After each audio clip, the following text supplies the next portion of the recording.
Hey there, you're looking kind of cute. Don't forget to subscribe and check out all my other socials. Enjoy. The dark cloak pressed close against the strong, rainy wind. The storm seemed alive as it hit the street. The shadow of the umbrella moved forward, but the wind pulled at the cloak. The person walked quickly past the store windows, looking for a place to get out of the rain. Through the heavy rain, something bright caught his attention. In a dark city, this shop's pretty dresses and other clothing stood out. Behind the glass counter was a woman in her 50s. She had silver hair pinned up neatly. Her dark red dress fit well and showed off what the store sold. "Sorry, ma'am. I just need to get out of the rain for a minute." "Dave Morrison?" She looked surprised behind her glasses. "Is that you, all wet like that?" He pushed back his hat. "Mrs. Holloway? Doris? Well, look at that." She walked around the counter, her heels loud on the floor. "I haven't seen you since you finished school. Has it been 3 years?" 4, actually. He moved awkwardly, noticing the water under him. "I should go. I don't want to make a mess." "Don't worry about it. Take off your wet coat." "Margaret," she called to the back, "bring some towels." A young woman in a powder blue dress emerged from behind a curtain, arms full of fluffy white towels. Her auburn hair bounced as she walked. "Margaret, this is Dave Morrison. His mother shops here regularly." Doris took his coat and hat, passing them to her assistant. "Dave, you're between jobs, aren't you? Your mother mentioned it last week." Heat crept up his neck. "Looking for something, yeah?" "Perfect timing." Doris studied him with sharp eyes. "My delivery man just quit. Left me high and dry with orders stacking up. You have a car?" "The Ford outside." "Even better. But first tell me, what do you know about ladies' fashion?" Margaret returned, minus the wet garments. Another assistant joined her, this one wearing a mint green dress that complemented her dark skin beautifully. "I helped Mom pick out Christmas presents plenty of times." He accepted a towel, drying his face and hands. "Learned the difference between a camisole and a chemise the hard way." Doris laughed. "That's more than most men know. Tell me, what would you recommend for a woman looking to smooth her silhouette under a fitted dress?" Without hesitation, he gestured toward the foundation garment display. "Depends on her needs. Light control? The whisper light in nude or white? More support? The firm embrace line comes in black, white, and nude. Full figure? The Goddess series, though you'd want to ensure proper fitting." Margaret's eyebrows shot up. The other assistant, her name tag read Joyce, covered a smile. My. Doris circled him slowly. "Where did you learn all that?" "Mom ran her bridge club meetings at our house, 20 women discussing their undergarments over coffee and sandwiches. You pick things up." "Indeed." Doris returned to the counter, pulling out an order book. "Here's my problem. I've got 6 deliveries today, all expecting their orders by 5. Mrs. Pemberton ordered 2 firm embrace girdles in white, size 34. Mrs. Cumberson wants the Goddess series in nude, size 38. The list goes on. She turned the book toward him. Neat handwriting filled the pages. "But delivery isn't just dropping packages. These women expect service. They want to know they're buying quality, that someone understands their needs." Her fingers drummed on the glass. "Think you can handle that? Talking to customers?" "Sure. Prove it." She walked to a display rack, selecting a white girdle with satin panels. "Sell this to me." He examined the garment, checking the construction and material. "The silhouette supreme. Excellent choice. Notice the reinforced panels here and here?" He indicated the sides. "They provide targeted control without sacrificing comfort. The satin allows your dress to glide smoothly, preventing static cling. And these adjustable garters? 4 on each side, positioned to keep your stockings straight all day. What about breathability? Cotton-lined panels in strategic areas, keeps you cool while maintaining support. Machine washable too, though hand washing extends the life." Joyce whispered something to Margaret, who nodded enthusiastically. "Sizing? Runs true, but I'd recommend going up if you're between sizes. Better to have comfort with control than feeling restricted." Doris set the girdle on the counter. "You're hired. $1.50 an hour plus gas money. But," she held up a manicured finger, "you represent Holloway's fine foundations. That means understanding our products inside and out. Makes sense? Does it? A mischievous glint entered her eyes. Margaret, Joyce, what do you think? Can a man truly understand our products without experiencing them? The assistants exchanged glances. Margaret spoke first. Well, he does know the technical aspects. But knowing and understanding are different things, Joyce added, her tone playful. Exactly what I'm thinking. Doris lifted the white girdle. Dave, you've talked a good game, but can you truly sell something you've never experienced? His stomach dropped. You're not suggesting just for educational purposes. Doris's smile widened. After all, you'll be representing my store. Shouldn't you know exactly what you're selling? He backed toward the door, forgetting about the rain. Oh, come now. Margaret blocked his path, still smiling. Where's your sense of adventure? It's just fabric and elastic, Joyce added. Nothing scary about it. Ladies, please. He held up both hands. I can sell your products without wearing them. But imagine how much better you'd be with first-hand knowledge, Doris countered. She selected a package of stockings from behind the counter. These, for instance. Can you describe the difference between our silk and nylon offerings? Silk breathes better, nylon lasts longer. Temperature? I assume silk is cooler? You assume. She tapped the package against her palm. Not very convincing for a customer spending good money. The three women formed a loose semicircle around him. Not threatening exactly, but definitely persistent. 5 minutes, Margaret said, just to understand the fit and feel. Then you can change back and make your deliveries, Joyce added. Doris held out the girdle and stockings. Consider it part of your training. Every salesgirl here has worn our products. Why should you be different? Because I'm not a salesgirl? Details. She pressed the items into his hands. Dressing rooms through that curtain. We'll give you privacy. He stared at the white satin and sheer nylon. This job paid better than anything else he'd found. And his mother kept asking when he'd find steady work. If anyone finds out, our lips are sealed, Doris promised. What happens in Holloways stays in Holloways. Still hesitant, he headed toward the curtain. Behind him, the women whispered excitedly. The dressing room was larger than expected, with a full-length mirror and cushioned bench. He hung his jacket on a hook and stared at the garments. The girdle felt substantial, all elastic and satin and metal clasps. The stockings whispered against his fingers. Everything all right in there? Doris called. Yeah, just figuring this out. Laughter from the other side. Hooks go in back, dear. Stockings first, then the girdle. He stripped down to his undershirt and shorts, then picked up the stockings. The nylon felt strange against his leg hair, but he managed to roll them up without tearing. The girdle proved more challenging. After several attempts, he got the hooks fastened and adjusted the garters. The mirror reflected an absurd image. His masculine torso above the feminine foundation garments. The girdle compressed his waist, creating an odd sensation of being held firmly in place. How's it going? Margaret's voice, closer now. Weird. Really weird. Come out and let us check the fit. Absolutely not. Dave, Doris now using her no-nonsense tone. Proper fitting is essential. We can't have you telling customers wrong information. Against every instinct, he pulled back the curtain. The three women waited with expressions of professional interest. Turn around, Doris instructed. Mortified, he complied. See how it gaps in the back? Wrong size. Margaret, get him a 32.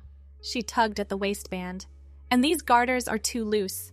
Joyce, show him the proper tension. As the women fussed over adjustments, the shop bell chimed. Everyone froze. Doris, are you here? A familiar voice called out. His blood turned to ice. That's my mother. And me? Another voice. His sister Carol. Panic seized him. He tried to dash for the dressing room, but Margaret caught his arm. Wait, she whispered. Doris's eyes lit up with an idea that made his stomach plummet. Ladies, she said quietly, I think our new employee needs a complete education. No, he hissed. Doris, please. But she was already moving, calling out, Be right there, Mrs. Morrison. Joyce grabbed his other arm. "Trust us," she said, though her grin suggested anything but trustworthy intentions. "Doris, I'm looking for—" His mother rounded the display rack and stopped dead. Carol bumped into her from behind. "Oh my," his mother breathed. Carol's jaw dropped. Then slowly, a smile spread across her face. "Is that—" "Mrs. Morrison!" Doris swooped in smoothly. "Perfect timing. We're training our newest sales associate." His mother blinked rapidly. "Sales associate? Your son?" Carol finished, clearly fighting laughter. "Daughter," Doris corrected with a perfectly straight face. "At least during work hours. Customer comfort and all that." Margaret and Joyce still held his arms, preventing escape. The girdle felt tighter with each shallow breath. "I can't explain," he started. "No need." His mother's shock was morphing into something else. Interest? Amusement? "Doris, you've outdone yourself." "Haven't I?" Doris beamed. "But we're not finished. A proper sales associate needs the complete look." "No," he said firmly. "This has gone far enough." Carol stepped closer, examining him like a science experiment. "Actually, this explains so much." "What's that supposed to mean?" "You always knew my sizes perfectly. Every birthday, every Christmas." She poked his compressed waist. "Been practicing?" "It's not like that." "Ladies," Doris interrupted. "Since you're here, perhaps you'd like to help? We were about to complete the transformation." His mother's eyes sparkled with the same mischief she'd had when catching him reading her romance novels. "Well, we do have time before dinner." "Mom, no." "Hush." She turned to Doris. "What did you have in mind?" The next 30 minutes blurred together in a flurry of fabric and femininity. Despite his protests, the women worked with military efficiency. Margaret produced a padded bra that matched the white girdle.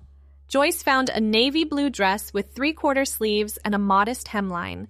Carol contributed opinions on everything while his mother supervised like a general commanding troops. "Stop squirming," Carol ordered, applying lipstick with a steady hand. "You'll smudge." He sat on the dressing room bench, defeated. They'd already pinned a blonde wig in place. Apparently Doris kept extras for customers experiencing hair loss. The shoulder-length style framed his face in soft waves.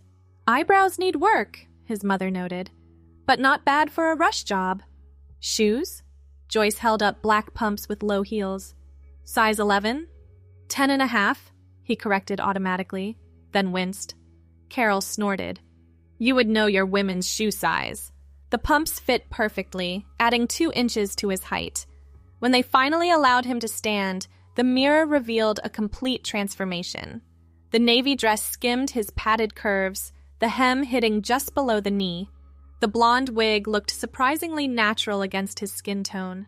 With makeup softening his features, he could pass for Davina, Doris announced, our newest sales associate. "This is insane," he said, disturbed by how the lipstick made his voice seem softer. "This is perfect," his mother countered. "You needed a job, Doris needed help, win-win." But no buts, except the one that girdle gives you. Carol laughed at her own joke. Doris clapped her hands. "Now then, Davina, time for your real test. Mrs. Morrison, weren't you looking for new foundation garments?" His mother's smile turned predatory.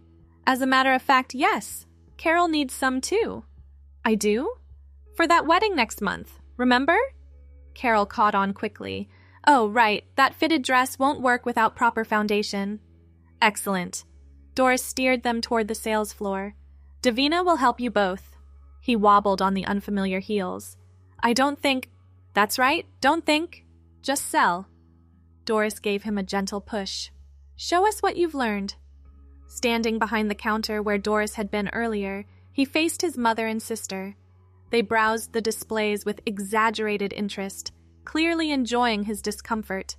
"May I help you, ladies?" The words felt surreal. "Yes," his mother said primly. "I need something with firm control but comfortable for all-day wear." His hands shook slightly as he came around the counter. The dress swished against his stockings with each step. "What type of outfit will you be wearing?" "Various, day dresses, evening wear." She maintained the charade perfectly. I need versatility. Despite everything, his product knowledge kicked in. The Silhouette Supreme line offers excellent support with breathable panels, available in white, nude, and black. Show me. He selected the appropriate items, explaining features and benefits while his mother nodded along.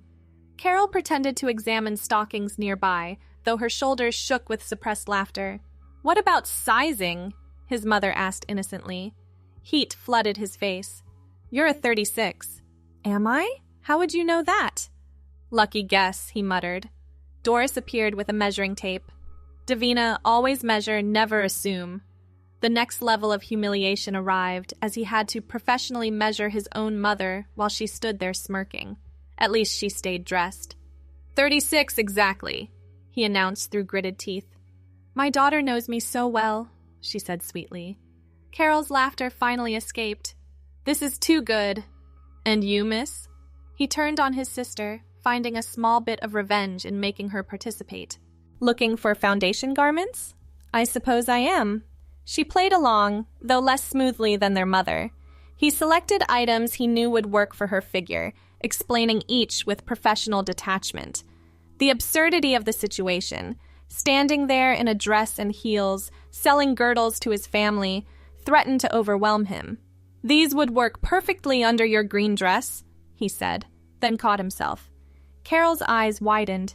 How did you know about my green dress? You mentioned it, he lied quickly. No, I didn't. Her grin turned evil. You've been going through my closet? Ladies, Doris intervened, let's focus on the sale. Davina, ring them up. At the register, he processed their purchases with mechanical precision. His mother bought 2 girdles and a set of stockings. Carol selected 1 girdle and matching bra plus stockings. The total came to more than he'd make in a week. Excellent work, Doris said as his family prepared to leave. Natural talent. We should go, his mother said, then paused. Davina, what time do you finish? He looked at Doris helplessly. She has deliveries until 5, Doris supplied, but she'll need to stay dressed. Professional appearance for our customers. Of course. His mother's smile promised future torment. We'll set an extra place for dinner. Bring dessert. They left in a swirl of shopping bags and barely contained mirth. He slumped against the counter. I quit. No, you don't. Doris patted his shoulder. You just made your first sale. 2 customers, completely satisfied. They're my family. Who better to practice on? She moved behind the register, recording the sale. Besides, you were marvelous. That bit about the green dress, inspired. Margaret and Joyce emerged from wherever they'd been hiding. You really do make a convincing woman, Joyce said admiringly. The blonde hair suits you, Margaret added. Softens your features. He touched the wig self-consciously. This is temporary, just for today. Of course, Doris agreed too quickly, though you'll need to dress appropriately for all deliveries. Customer expectations. You said I could change back. After you understood our products, do you? He gestured at himself. How much more understanding do you need? Well, you've only tried one style. We carry 15 different foundation lines. Her innocent expression fooled no one. I'm not modeling your entire inventory. Just the popular items, for sales purposes. She pulled out the delivery list. Now then, Mrs. Pemberton expects her order by 3. Better get moving. He stared at the list, then at his reflection in the mirror behind the counter. The woman staring back looked professional, put together. Nothing like the unemployed man who ducked in from the rain. Fine, he said finally. But after today, we discuss terms. Naturally. Doris handed him the packages. Keys? He realized with horror that his pants, with his car keys, were still in the dressing room. Margaret fetched them, transferring keys and wallet to a black purse she produced from somewhere. Can't have pockets spoiling the line of that dress, she explained. Loaded with packages and armed with directions, he tottered toward the door. The rain had stopped, leaving puddles that reflected his navy dress and blonde hair. Remember, Doris called after him, you're representing Holloway's, poise and professionalism. The Ford started reluctantly, as if it too questioned this new reality. He adjusted the seat to accommodate the heels, and checked the first address. Mrs. Pemberton lived 6 blocks away in the historic district. At a red light, he caught sight of himself in the rearview mirror. The lipstick had held up well, though his eyes showed panic beneath the mascara Margaret had applied. The blonde wig framed his face naturally, falling just past his shoulders. Mrs. Pemberton's house loomed Victorian and imposing. He parked carefully, gathered the packages, and approached the front door on unsteady heels. Each step felt like a performance. The door opened before he could knock. Mrs. Pemberton stood there in a floral housecoat, her gray hair in curlers. "Holloway's Delivery?" he said, pitching his voice higher. "About time. Come in, come in." She ushered him into a parlor that smelled of cats and potpourri. "You're new." "Yes, ma'am. First day." She scrutinized him sharply. "Doris usually hires local girls. You're not from around here? Recently moved back?" Not entirely a lie. She took the packages, opening them immediately. "These better be the right size. Last girl got it wrong." 2 firm embrace girdles, white, size 34, he recited. She held one up, examining the construction. "You wear this style?" "I prefer the Silhouette Supreme, actually. Better breathability."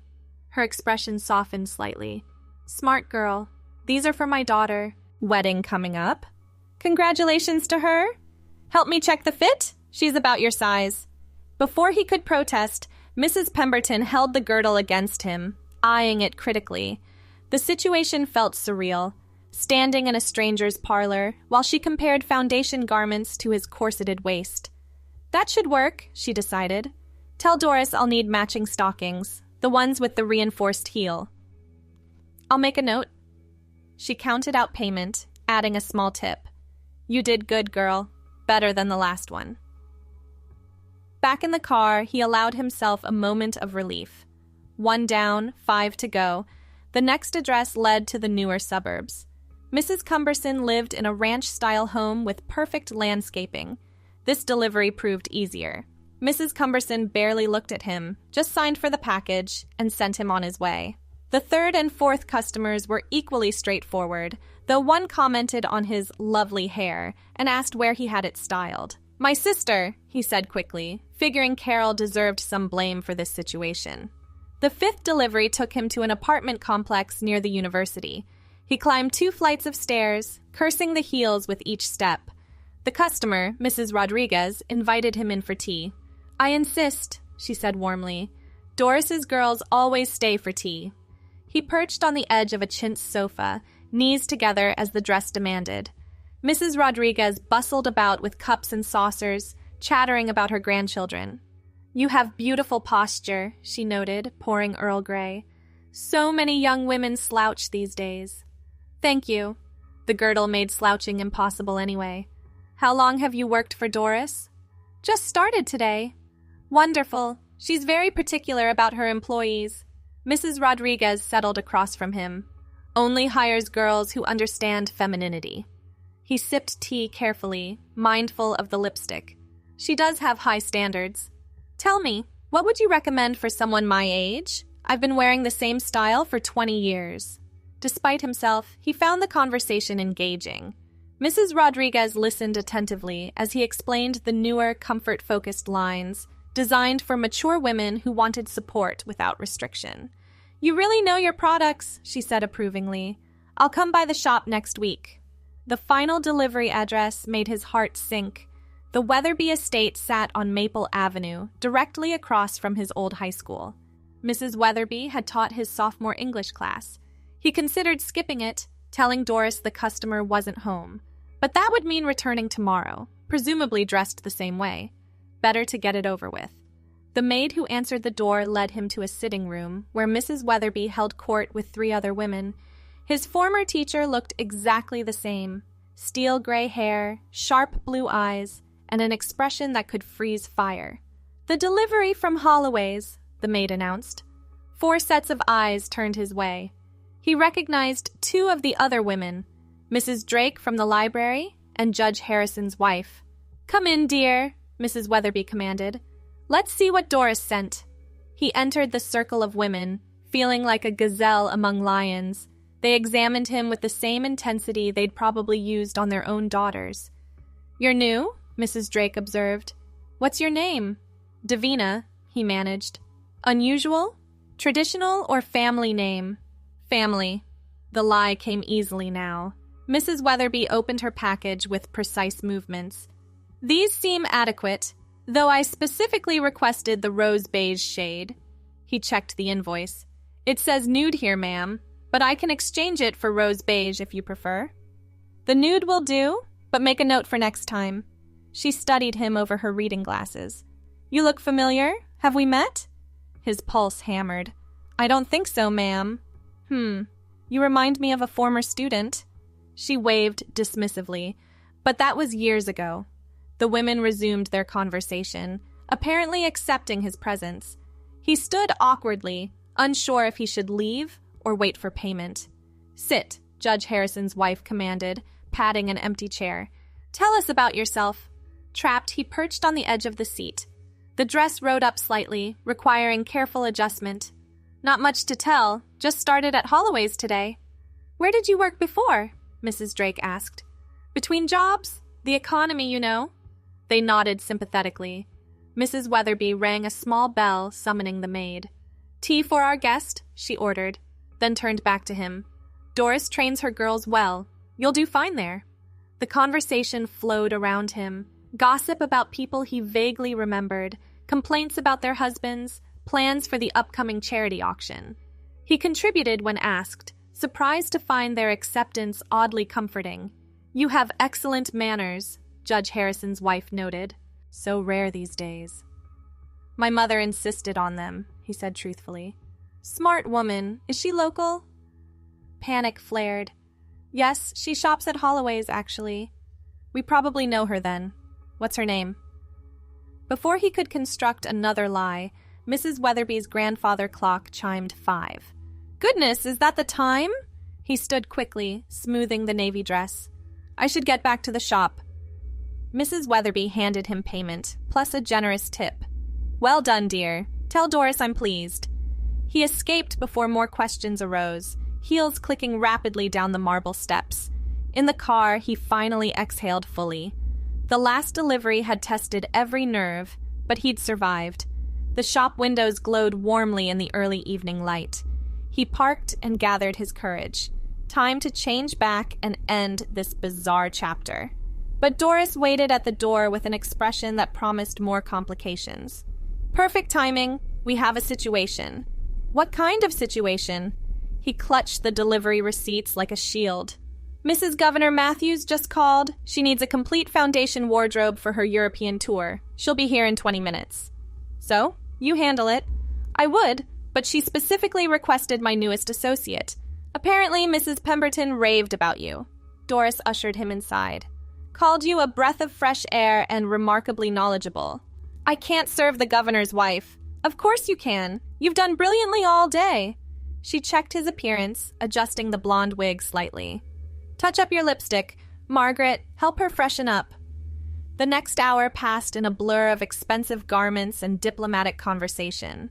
Mrs. Matthews proved demanding but fair, purchasing over $300 worth of merchandise.